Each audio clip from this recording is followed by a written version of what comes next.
السلام علیکم ورحمت الله وبرکاته دوستانو. پښتو چینل ته پیر بیا تاسو ته کلی وایم.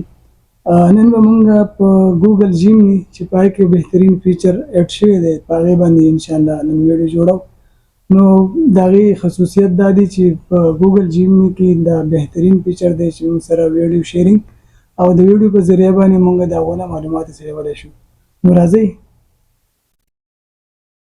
دا ګوګل جیمني سرچ کو خپل موبایل کې، که تاسو موبایل کې نه نو انسټالولی هم شئ پلی سټور نه، او دا د ګوګل یو فیچر دی، دا په ډېرو موبایلو کې خپلېږي هم.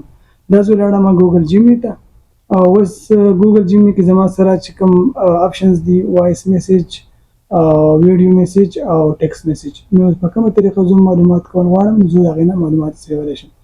دا زه ولاړم ویډیو شیرینګ، دا زما سره وایس شیرینګ نه لاړ. په وایس شیرینګ کې په رایټ کې زما سره دا د ویډیو د کیمرې دا نښه چې ده دا ما څنګه کلیک کړم، دا ماته ویډیو شیرینګ لاړ. ویډیو شیرینګ ما آن کو، مثلا زه دې نه دا معلومات کوم چې دا ماته د دې متعلق معلومات راکړي. ګوګل جیمني دا لیپټاپ دې باره کې راته لږ ووایئ. बिल्कुल, ये एक HP EliteBook 840G5 है। ये लैपटॉप उन लोगों के लिए बेहतरीन है जिन्हें काम के लिए एक ताकतवर और पोर्टेबल कंप्यूटर की जरूरत होती है। इसमें 14 इंच की screen, Intel core i5 processor, 8 GB RAM और 256 GB SSD है। ये विंडोज 10 प्रो पर चलता है। इसमें फिंगरप्रिंट रीडर, बैकलाइट कीबोर्ड और वेबकैम भी है। शुक्रिया। ये एक दूसरा मशीन मैं उसको दिखा रहा हूँ, इस मशीन के बारे में जरा बता दे गूगल जिमनी। ये एक हनीवेल पोर्टेबल एयर कंडीशनर है।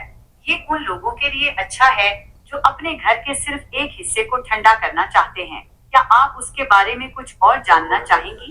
जी बोलिए, उसकी कैपेसिटी क्या है और इसके फंक्शंस क्या है? बिल्कुल, ये Honeywell portable air conditioner 12,000 British thermal units फी घंटा की कूलिंग कैपेसिटी रखता है। ये 550 मुरब्बा फट तक के कमरों को ठंडा कर सकता है। इसमें 3 पंखे की रफ्तार, एक डिजिटल थर्मोस्टेट और 24 घंटे का टाइमर है। इसमें डिह्यूमिडिफायर मोड भी है जो हवा से नमी को दूर करने में मदद करता है। क्या आप इसके बारे में कुछ और जानना चाहेंगी? शुक्रिया दोस्तانو. تاسو ولیدل چې موږ د ګوګل جیمني نه په ویډیو باندې موږ معلومات وکړل او موږ ته هغه بهترین معلومات راکړل. کله چې موږ ته داسې قسمه هر قسمه مسله راځي نو موږ ګوګل جیمني ته په ویډیو باندې هغه سره شیر کولی شو او هغه موږ ته بهترین معلومات راکولی شي.